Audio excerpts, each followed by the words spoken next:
Une nouvelle session d'information vous retrouve sur les antennes de la Centrale Radio-Télévision. Madame, Messieurs, bonjour et bienvenue.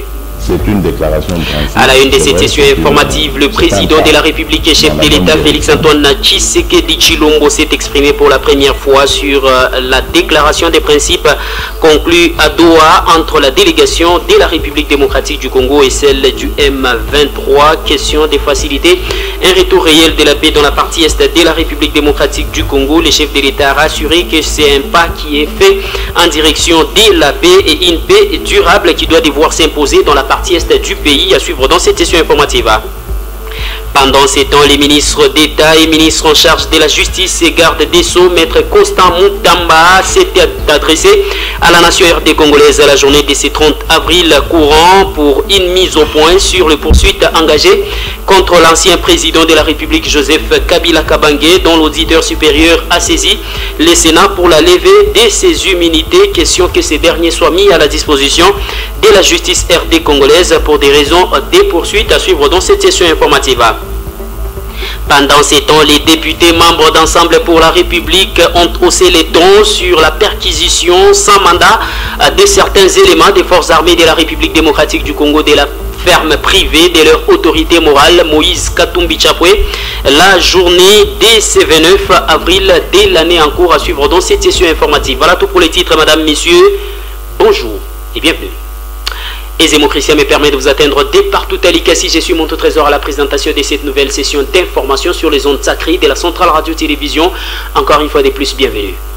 Ouvrons cette session informative en prenant la direction de Kinshasa, capitale de la République démocratique du Congo, où le chef de l'État des Congolais Félix-Antoine Tshisekedi Tshilombo s'est exprimé pour la première fois sur la déclaration des principes faite avec les rebelles du M23 à Doha, capitale du Qatar. Il y a peu, les deux composantes ont signé une déclaration de paix, une déclaration des principes pour le chef de l'État. Cette déclaration des principes est un pas en direction de la paix, mais une paix durable pour la République démocratique du Congo. Il l'a dit lors d'un point de presse organisé à Kinshasa avec son homologue guinéen qui a séjourné dans la capitale RD et congolaise. Suivez. C'est une déclaration de principe, c'est vrai, c'est un pas dans la bonne direction, la direction que j'ai toujours souhaité imprimer dans mon pays. Et cet engagement, je l'ai pris devant mon peuple et je le tiendrai jusqu'au bout. Je ramènerai la paix, mais la paix véritable et définitive. Après ce que vous êtes en train de voir, il n'y aura plus de problème d'instabilité en République démocratique du Congo. Ça, c'est mon vœu et mon serment à la fois. Et je n'en dirai pas plus, vous comprendrez pourquoi, parce que évidemment, je respecte les initiatives prises par nos partenaires. Je vous donne simplement rendez-vous le jour où cette paix deviendra réalité. Voilà, je vous remercie. Et puis, il était l'invité de nos confrères de France 24, Patrick Mouyaya, porte-parole du gouvernement de la République démocratique du Congo. Il s'est aussi exprimé par rapport à cette déclaration des principes entre le gouvernement de la République démocratique du Congo et les rebelles du M23. Cependant, il a aussi fait allusion à l'accord des principes signé depuis les États-Unis d'Amérique entre le gouvernement de la RDC et le gouvernement rwandais pour un retour de la paix dans la partie est de la République démocratique du Congo, qui n'est pas s'apparenter à l'idée d'une quelconque procédure, question de brader les minéraux de la République démocratique du Congo. Le gouvernement continuera toujours à se battre pour protéger les intérêts de la République démocratique du Congo et l'intégrité territoriale de la nation. Suivie. Au 15 décembre 2024, nous étions à Luanda et le président rwandais n'est pas arrivé pour apposer la signature à l'acte qui devait mettre fin à un long processus de discussion. Et depuis, vous avez vu les événements de Goma.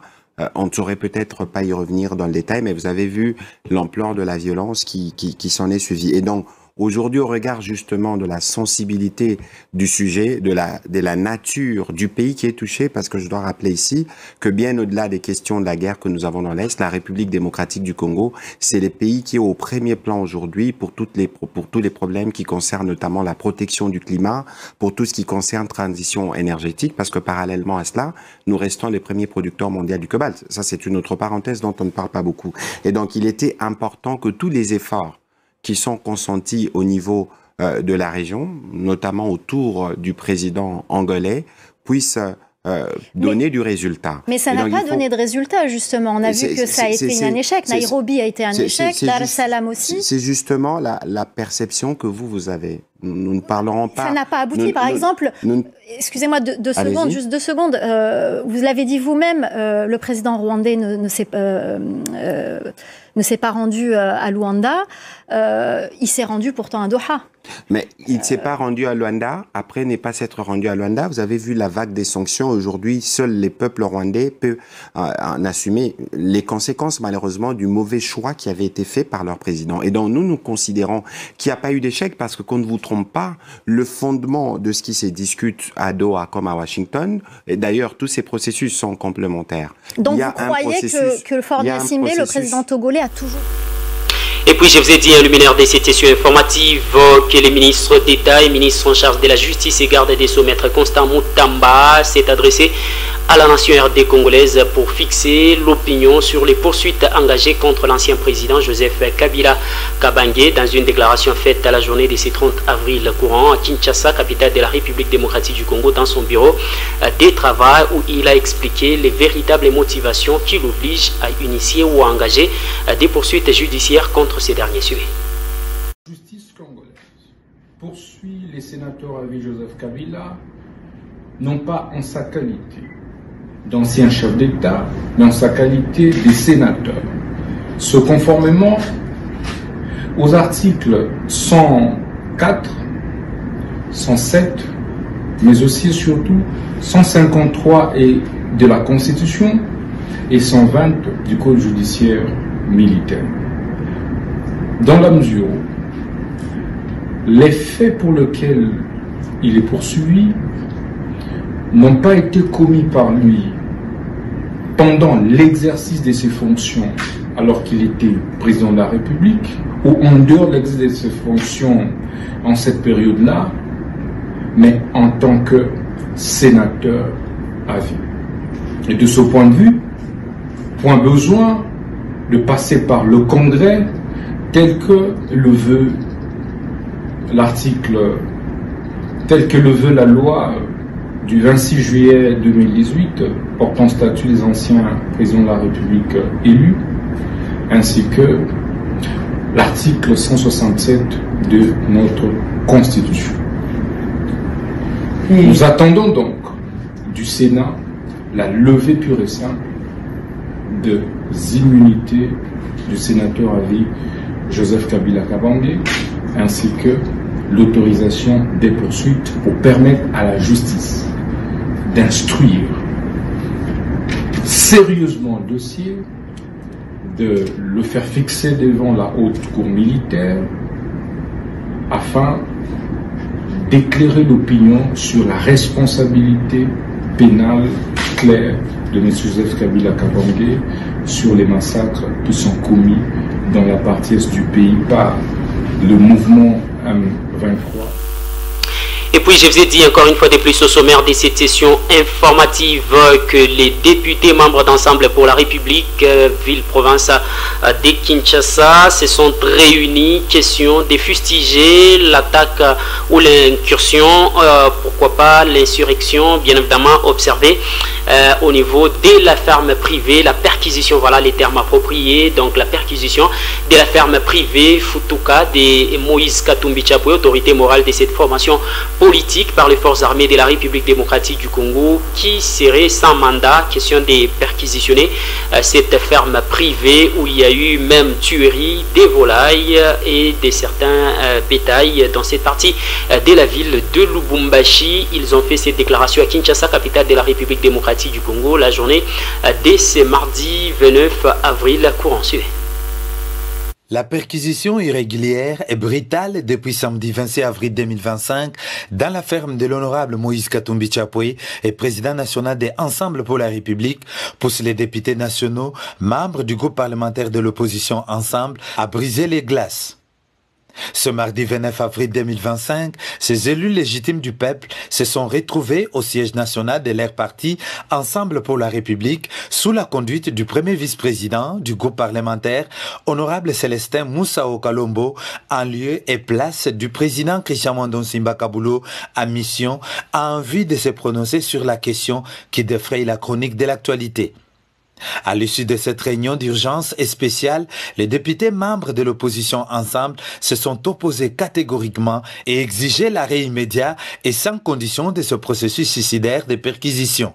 Honorable Micheline Pondo, rapporteur adjoint du groupe parlementaire Ensemble.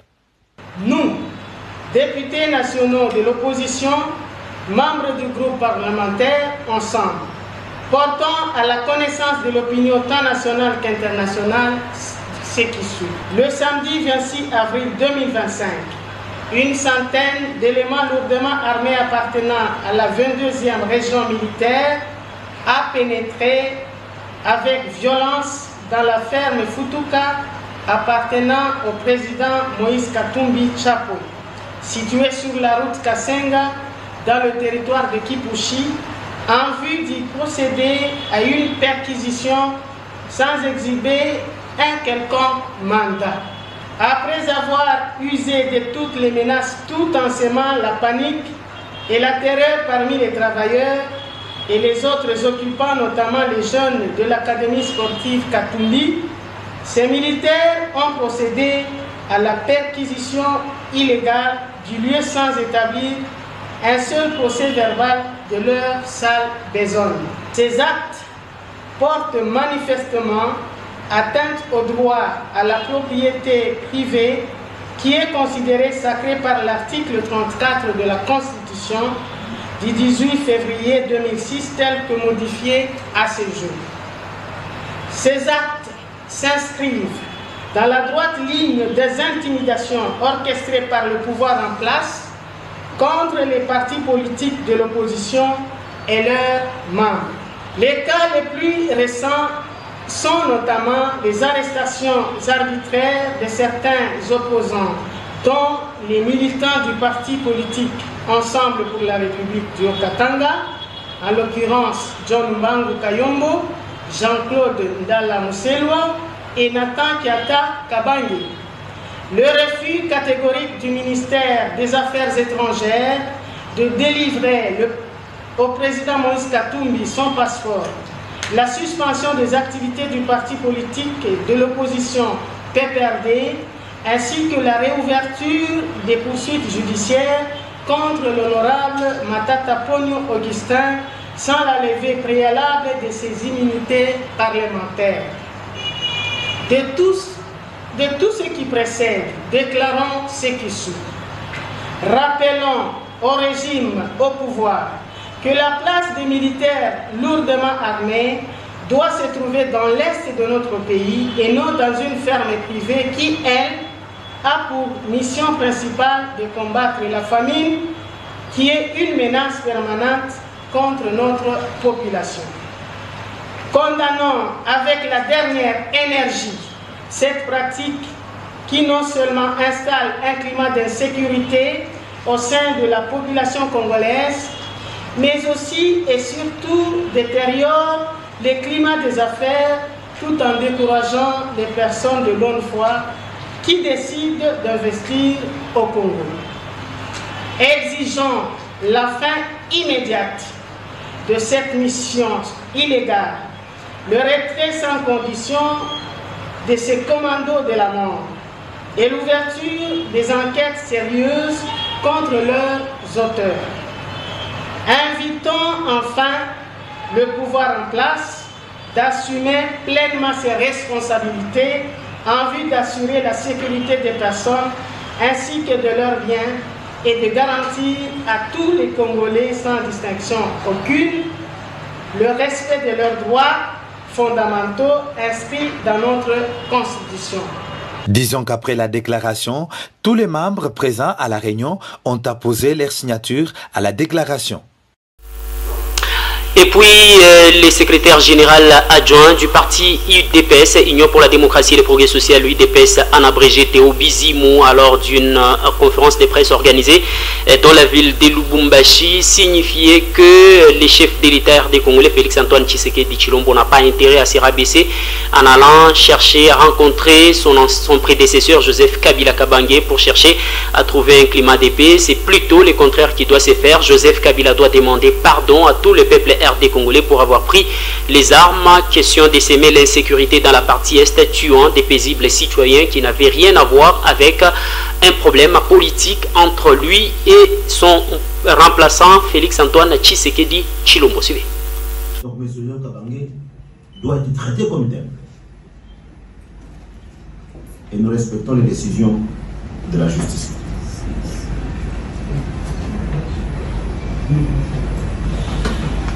Donc, lorsque le Congo a tout donné à M. Kabange, ayant régné sur ce pays, dans cette fraude-là, d'usurpation de nationalité, de nom et consorts, c'est le maire culpa qui devait s'en suivre aujourd'hui, et non pas dit tendre la main. Je vous rappelle que Félix-Antoine Tshisekedi a hérité de ce pouvoir. L'armée ne disposait pas de drones, l'armée n'était pas équipée, l'armée était, même pour avoir la tenue, c'était un problème. Et le président Félix-Antoine Tshisekedi est le seul président à avoir mis autant de moyens au service de l'armée. Ça veut dire, n'oubliez pas que M. Kabange a été le prolongement de Paul Kagame dans ce pays. N'oubliez pas ça. N'oubliez pas que M. Joseph Kabange est venu dans ce pays sous les bords de l'AFDEL, membre de l'AFDEL. Et vous savez les malheurs que l'AFDEL a causés dans ce pays. Toutes ces agressions ont commencé avec l'AFDEL, n'est-ce pas? AFDEL, RCD, CNDP, M23 aujourd'hui, ils sont tous un.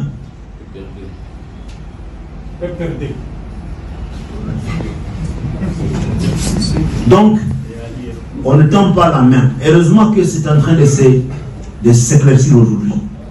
Vous avez vu aux États-Unis les accords signés là-bas. Est-ce que vous avez vu là-bas aux États-Unis Nanga là-bas? Non. Vous avez vu Bertrand Bisimwa là-bas? Non. Mais on a vu deux ministres des Affaires étrangères. Et Félix Tshisekedi vous disait chaque fois que le vrai acteur, c'est M. Paul Kagame. Vous avez vu ça? Et puis les relations sont au beau fixe entre l'autorité morale de l'ensemble pour la République Moïse Katumbi Tshapou et les députés provinciaux élus du territoire de Kambov, honorable Killer Mubambe Walumbuloa, qui est le responsable du groupe parlementaire au niveau de l'Assemblée provinciale du Haut-Katanga, ensemble pour la République. Il l'a dit devant la caméra de votre rédaction, contrairement aux accusations fallacieuses de certains de ses détracteurs dans les réseaux sociaux qui l'accusent d'être toujours présent dans les différentes activités qu'organise l'Union sacrée de la nation à travers la République démocratique du Congo et particulièrement dans la ville de Lubumbashi. Cela n'entrave en rien les relations qu'il entretient avec les chairman Moïse Katumbi Tshapou. Il l'a fait savoir la journée dès ce dimanche 27 avril courant. Suivez. Il a un slogan: mourir debout que trahir. Killer Mubambe demeure Killer Mubambe. Et ce n'est pas pour un problème d'argent ou c'est pas que Killer peut changer. Il a commencé à, pour ceux-là qui connaissent bien Killer Mubambe, ils savent qu'il a commencé à travailler trop jeune à la SNCC. Il est passé jeune cadre à la SNCC, il est passé syndicaliste à la SNCC. Je me réjouis de ce que je reçois, mais quand je me décide à servir, je m'engage avec toute loyauté. Je ne suis pas quelqu'un qui peut changer n'importe comment. Je demande à notre jeunesse de cultiver l'amour, parce que nous ne savons pas, ne suivez pas nos politiques. D'ici demain, aujourd'hui vous avez vu, nous ne sommes pas dans l'Union sacrée, tout ça. Vous ne savez pas ce qui peut arriver demain. Il y aura des pourparlers. Nous ne pouvons pas accepter que notre pays puisse rester comme ça dans l'insécurité, dans une situation de guerre interminable. Donc, que la population ait la foi que la situation va changer. La situation sociale, oui, elle n'est pas bonne. Nous voulons que cette situation sociale puisse s'améliorer. Que l'enseignant soit mieux payé. Ça a toujours été notre combat. Que le fonctionnaire de l'État soit mieux payé. Et du fait qu'ils ne sont pas bien payés, c'est ça notre lutte. S'il n'y a pas de changement, mais si le gouvernement actuel était parvenu à améliorer la situation, la vie sociale, vous n'allez pas voir, nous allons nous opposer en quoi? Mais quand ça ne va pas, nous nous opposons. Quand le policier n'est pas bien payé, nous nous opposons à cette façon de gérer les choses. Quand le militaire n'est pas bien payé, nous nous opposons. Nous n'allons pas nous entretuer pour ça.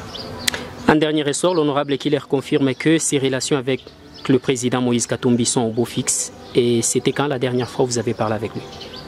Non, vous savez, pas la dernière fois dont nous parlons quand il le faut, en cas de nécessité. Et je m'assume quand j'engage le parti au sein de notre assemblée. Et il est à tout moment, il est informé. Le président Moïse est là, il est en train de se battre pour pacifier aussi ce pays et pour que la vie redevienne aussi à la normale. Et vos relations sont au beau fixe? Au beau fixe. Je suis là, je le représente valablement. Et si je suis le chef de file, c'est parce que c'est lui qui l'a voulu. S'il ne le veut pas, c'est demain qu'on pourra peut-être me détrôner de cette fonction-là. Et puis l'organisme spécialisé dans le cadre de la gestion de la dot des 0,3% des chiffres d'affaires des entreprises minières, particulièrement de l'entreprise minière Comica, ont déjà réalisé 3 grands projets à impact visible dans les territoires des Kambove. Question de permettre à la population d'avoir plus accès à l'eau potable car 28 bornes fontaines ont déjà fait leur érection dans la cité ou dans la commune des Kambove. À cela s'ajoute un centre de formation professionnelle dont les travaux sont déjà exécutés à plus de 85% et une ferme privée qui est en train déjà de produire du maïs. Question de desservir la population du territoire des Kambove en maïs. Suivez donc cet élément à des reportages de votre rédaction. C'est un nouveau vent qui souffle depuis peu dans les territoires des Kambove. Et ce, depuis l'institutionnalisation de la dotation des 0,3% des chiffres d'affaires des entreprises minières au pays. Comme ici, à la dot de Comica, l'organisme spécialisé dans les cadres de la gestion de cette dot, sous une bonne coordination réussie du président Michel Robert Didim Kassampo et l'ensemble de son organisme permettent aux fils et filles des Kambove d'accéder à l'eau potable avec l'érection des 28 bornes fontaines dans chaque coin et recoin de cette commune.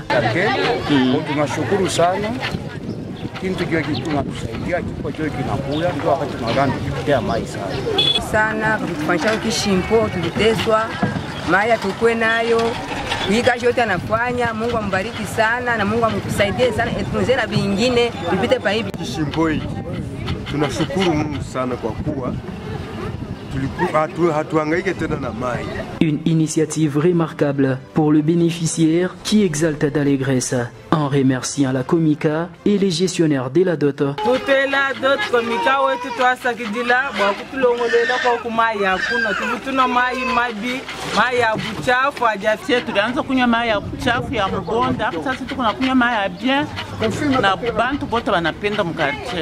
Direction les deuxièmes projets faramineux, et c'est les moins que l'on puisse dire, de ces centres de formation professionnelle qui sortent des terres dans cette périphérie du centre commercial de la commune des Kambove. Les différents projets, entre autres, il y a le projet du centre, là où nous sommes. Il y a le centre de formation professionnelle qu'on va commencer à former la population de Kambove sur différents métiers. Et comme vous voyez, l'ouvrage est presque à la fin. Et d'ici là, on va nous remettre par l'entreprise qui est en train d'exécuter les travaux. Ici, les travaux sont déjà exécutés à 85%, affirmation de l'ingénieur et maître d'ouvrage qui promet de remettre ses patrimoines à l'État RD congolais dans les 2 prochains mois. Car toutes les salles de formation sont en train de connaître la dernière touche, plafonnées déjà dans leur ensemble et carottées. Ces salles déjà crépies ont des belles toilettes et bien d'autres. Cependant, l'ingénieur et maître d'ouvrage rassure que ce centre qui permettra aux fils et filles d'apprendre les différents métiers comme la coupe et couture, la menuiserie, la mécanique auto et bien d'autres en vue de rendre la jeunesse des Évrides de la commune de Kambove utile à la société, déclare Polydor Mchaïl, représentant du président de l'organisme spécialisé. Donc, ce que vous voyez, à ma droite, tout près de là où nous sommes, il y a le bureau du centre et il y a 3 locaux pour la classe de formation et à ma gauche il y a 3 locaux aussi pour les ateliers. Et derrière moi il y a le bureau, donc la maison qui va abriter le bureau du DOT Comika. Dernière étape, la ferme construite grâce à cette dot de 0,3% des chiffres d'affaires de l'entreprise minière Comika à Kankela, environ 75 km de la commune de Kambove.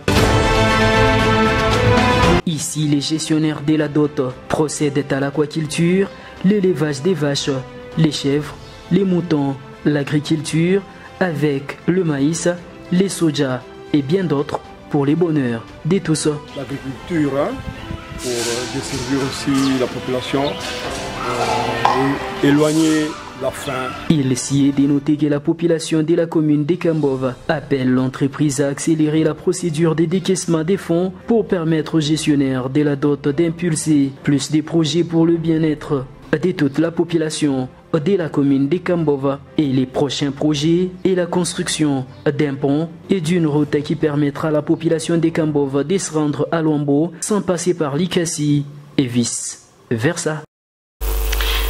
Et puis les bourgmestres des communes de Likasi et de Chitourou, respectivement Olivier Kiboko Mounongom Siri et Anzaka Alima Lora Sora Asher, ont réuni conjointement les députés provinciaux et nationaux élus de la montagneuse ville de Likasi et du territoire de Kambove dans une salle de la place pour échanger autour de la problématique liée à l'ingérence dans la gestion de la dotation des 0,3% des chiffres d'affaires, mais aussi des différents cahiers et des charges dans leurs communes respectives. Suivez.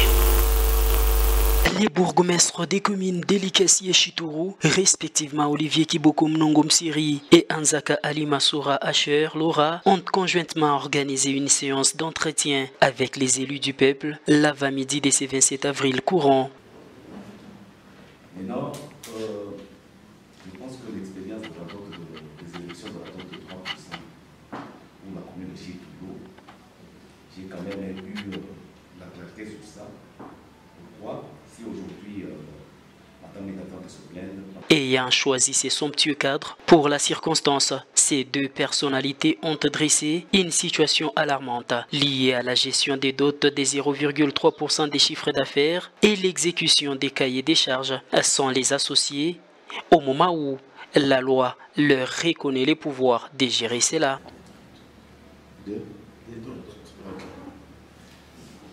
Après, chez moi, ils sont allés chez le maire. Présents à l'entretien, 3 députés provinciaux, à savoir l'honorable David Daouté Katwe, l'honorable Kiler Moubambe Walumbuloa et l'honorable Cédric Mbouyamba, et 2 représentants, à savoir Richard Moulaja qui a représenté l'honorable Titimbi Alouboya, député national. Élu de Likasi, Madame Véronique a représenté l'honorable Ejechala Sorel, ont unanimement dit avoir écouté les organisateurs et attendre rencontrer le maire de la ville de Likasi, Mungomba Tamba Henri, et son adjoint Jean Mzinga Mshinji, ainsi que les gestionnaires de la dot, avant de prendre position. Merci beaucoup. D'abord, c'était une joie parce que nous sommes là pour la population et ceux-là qui administrent ou qui nous administrent, ce sont les bourgmestres, ce sont les maires de ville et c'est une joie de se voir invité par l'exécutif local ou les exécutifs locaux, ça signifie les bourgmestres. Cela prouve d'abord le renforcement de liens entre nous députés et les bourgmestres, en bref, entre nous, les autorités. Il faut dire qu'aujourd'hui, nous sommes venus répondre à l'invitation et nous avons recueilli différentes préoccupations qui cadrent avec la vie de l'ICASI, les communes et autres. Pour l'instant, on ne sait pas vous dire de quoi il est question parce que nous avons seulement écouté. Et nous sommes venus les écouter. Quand nous sommes venus, c'est eux qui devaient d'abord nous parler. On a parlé un peu de plusieurs choses. Bien sûr, comme on a parlé aussi de la gestion de notre ville. On ne pouvait pas gérer la ville sans argent, tout ça. Mais nous, comme vous le savez, nous sommes législateurs. Si on a fait appel à nous en tant que notables législateurs, c'est juste pour nous permettre de voir un peu la façon dont la ville est gérée. Est-ce qu'elle concorde avec les textes qui sont les textes qui sont légaux? Nous les avons écoutés et maintenant que nous allons rentrer, nous allons nous concerter entre nous députés et nous verrons peut-être aussi comment faire remonter les doléances acquis des droits. Nous avons le bureau de l'Assemblée. Là où nous sommes, il est difficile de dire ce que nous avons parlé entre nous. Parce que nous avons écouté d'un côté, il a fallu qu'on ait aussi écouté de l'autre côté pour qu'on ait un peu de précision pour bien communiquer. Et cela pourra nous permettre à bien réussir les choses. C'est un peu ce que j'aimerais. Satisfait, Olivier Kiboko Mnongom Siri dit avoir été honoré par la présence des vrais représentants du peuple. Ici, les bourgmestres ont émis une invitation à nos élus qui sont les députés que nous avons ici. Le message que nous devons dire est de se sentir en joie de la considération que les députés nous démontrent. Nous disons merci pour avoir disponibilisé de leur temps, vu que nous sommes dimanche aujourd'hui, ils veulent aller à l'église ou partout ailleurs, mais ils ont donné de l'importance à notre correspondance. Donc, au nom de tous les bourgmestres de l'ICASI, nous disons merci à nos élus avec qui nous devons toujours être complices. Notons par ailleurs que la réunion en question a permis l'observation d'une minute de silence en mémoire de leur collègue bourgmestre de la commune de Lubumbashi, Nathan Kazembe, qui est décédé il y a peu à Lubumbashi, capitale qui préfère. Direction la commune de Kambov, où le bourgmestre adjoint de cette commune, Moussaba Delvo, a pris la ferme décision avec le concours de son chef dans cette partie de la province du Haut-Katanga d'exiger à tout détenteur d'une boutique, cabine publique et autres activités commerciales qui se retrouvent sur la servitude publique, y compris la présence d'épaves des différents véhicules abandonnés sur les principales artères, de les évacuer. Question de libérer la servitude publique pour un délai d'une semaine. Cependant, la population a plus que jamais intérêt à s'exécuter, car si seulement ces gens ou la population de cette partie ne s'exécute pas, la ferme décision sera prise de pouvoir démolir par force toutes ces cabines publiques, boutiques et autres qui se retrouvent sur la servitude publique, et aussi procéder à la saisie de ces différents véhicules ou épaves abandonnés sur les principales artères qui seront transformés en mitraille pour être vendus aux enchères au niveau de la commune de Kambova. C'est pourquoi c'est qu'on a ces magnifiques. Badonge mon servitude, bagulier ma limite ya maba ya ma parcelle. Comme par exemple banakuta, où on a ushaka pambele ya mtu. Mshukuru nani? Kama ni kuyenga kitu kia bien unayenga, kile kiko bijou, kia kufaire miroir ya Kambo kizuri. Na ile objectif il poussait autorité qui est le bourgmestre, qui est qui nous poussait ni pour éviter les accidents. C'est-à-dire quoi? Wakati tutalibere ile espace ataka pa mtoto kunatoka kwa masomo atapita mvua ile public, c'est-à-dire ngoudron atapita kule kompembeni, ce qui fait que tu n'épargnes mbele batoto yetu qui est l'avenir de demain contre les accidents. Donc tunalomba kwa population ya Kambovu ils comprennent que vile tunafanya ni pour le développement et le bienfait de nous-mêmes. Nous nous protégeons contre d'abord les accidents.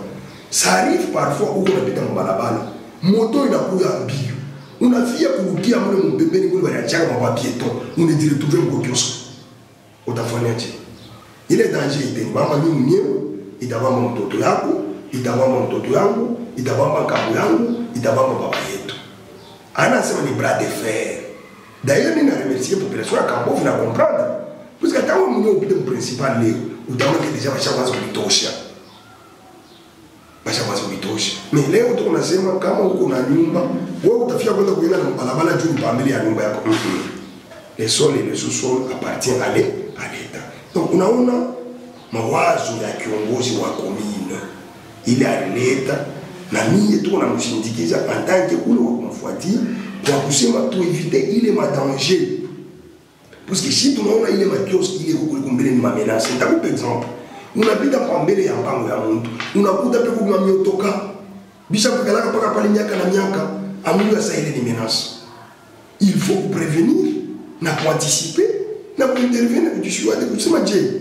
Kubidosha abile parce que mmoja ataweza ataninda na iba. Anakimbilia mwingine amutamona. Ataweza kwenda kubeba tabu mtu anamuta mwingine amutamona. C'est pourquoi si tunalomba wale bantu ba prendre ma disposition juu ya kusema ile mungu kunaita insécurité. Insécurité hapana kuwa mtu na bunduki.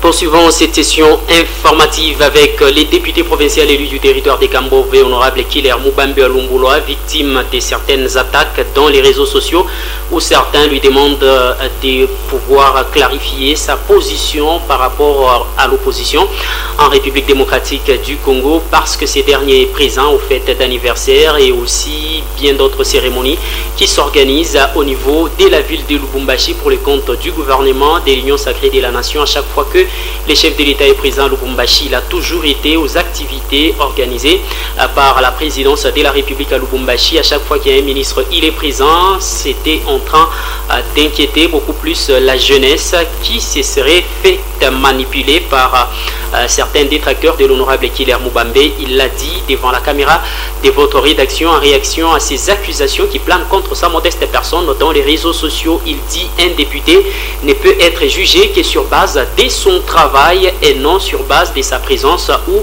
de sa vie sociale en allant répondre aux invitations à divers endroits. L'exemple le plus patent, c'est que Moïse Katumbi et Raphaël Katebe Katoto font partie d'une même famille, mais sur le plan politique, Raphaël Katebe Katoto était de la majorité en son temps, alors que Moïse Katumbi était à l'opposition. La vie politique n'a rien à voir avec la vie sociale et que les gouverneurs de province, Jacques Yaboula Katoué, c'est son adversaire politique et non son ennemi.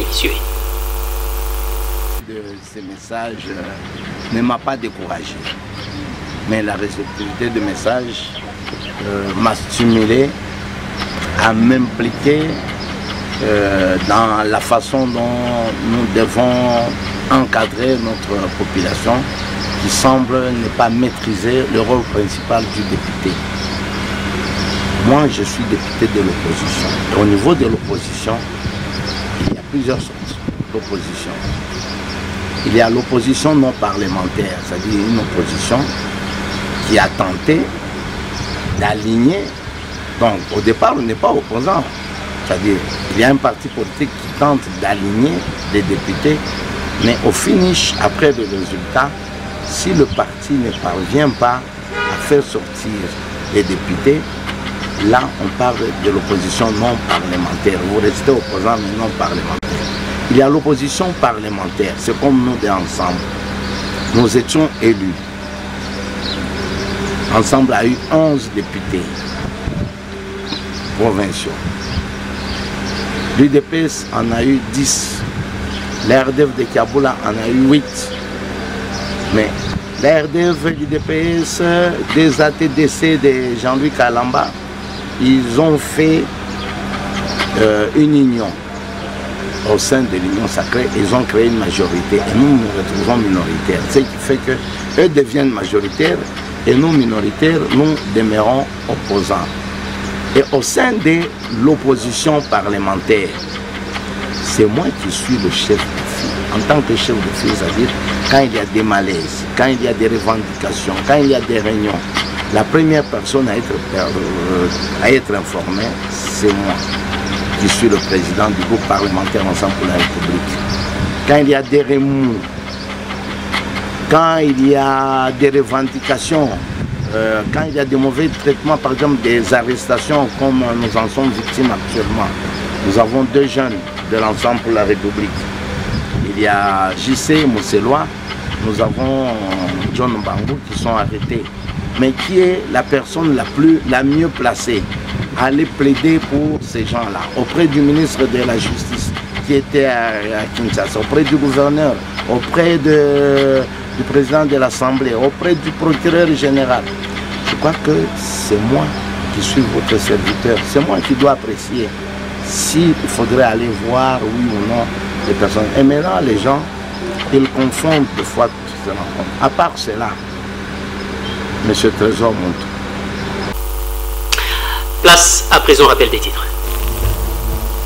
Le président de la République et chef de l'État, Félix-Antoine Tshisekedi Tshilombo, s'est exprimé pour la première fois sur l'accord de principe ou la déclaration de principe conclue à Doha entre la délégation du M23 et le gouvernement de la République démocratique du Congo, ce qui est pour lui un pas en direction de la paix durable dans la partie est du pays. Et puis vous avez suivi dans cette édition de vos nouvelles que le ministre d'État et ministre en charge de la Justice et garde des Sceaux, Maître Constant Moutamba, s'est adressé à la nation la journée de ce 30 avril courant pour une mise au point sur les poursuites engagées contre l'ancien président Joseph Kabila Kabange. La journée de ce 30 avril courant après la saisine de la Chambre haute du Parlement pour lever les immunités de l'ancien président Joseph Kabila et sénateur à vie par l'auditeur supérieur de la Cour militaire. Et puis vous avez suivi que les députés nationaux, membres d'Ensemble pour la République de Moïse Katumbi Chapwe, ont haussé les tons la journée de ce 29 avril courant par une déclaration faite suite à la perquisition de la ferme privée de Moïse Katumbi Chapwe à Lubumbashi, la ferme Futuka, qui est leur autorité morale, par une centaine des éléments de la 22e région militaire sans mandat pour perquisitionner ces patrimoines privés. Madame, Messieurs, voilà ce qu'a constitué l'essentiel de cette session informative sur les ondes sacrées de la Centrale Radio-Télévision. Si vous l'avez aimé, dites donc merci à la grande équipe rédactionnelle de votre chaîne, mais aussi et surtout à Christian Ezemo pour avoir réalisé les plus beaux journaux de votre journée sur les antennes de la Centrale Radio-Télévision. Bonne suite de nos programmes chez vous. Bye.